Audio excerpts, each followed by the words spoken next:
God does not owe any of us a blessing. He doesn't owe any of us a perfect life here on this earth, a thornless life here on this earth. In fact, the Bible warns over and over again that the child of God will suffer difficulties and persecutions and tribulations here on this earth. The Christian life is a blessed life, but it's never described as an easy life. And we are so used to God's gracious blessings in our lives and His grace to us that we sometimes start to get the idea that He owes us an easy life. He owes us continually blessings in our lives.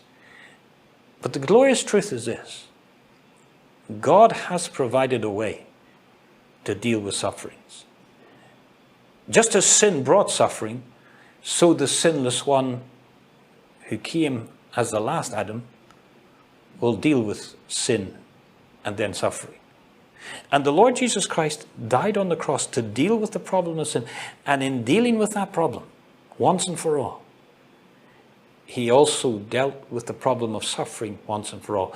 Because in His death and resurrection, He brought the promise of not just forgiveness, but of redemption. Redemption not just of this physical body, but of this world. And He promises there'll be a new heaven and a new earth. A new heaven and a new earth that there is no sickness, there is no suffering, there is no grief, there is no death, there is no devil, there is no temptation.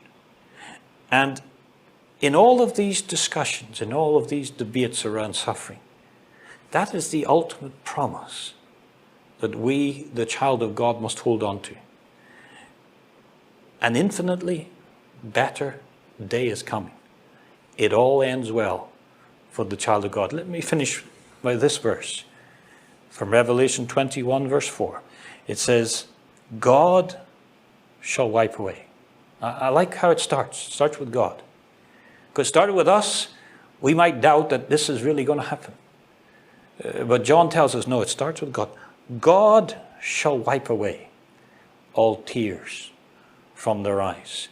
And there shall be no more death, neither sorrow, nor crying, neither shall there be any more pain, for the former things are passed away. There is no immunity on earth for the child of God from suffering. It will be our constant companion until we arrive safely home in glory. And we can go through our sufferings, trusting God or doubting God.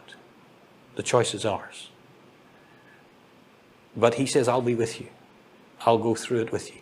And I promise, not only will I never leave thee or forsake thee in your sufferings, but He says, I promise that I'll bring you safely home. And the ending will be glorious.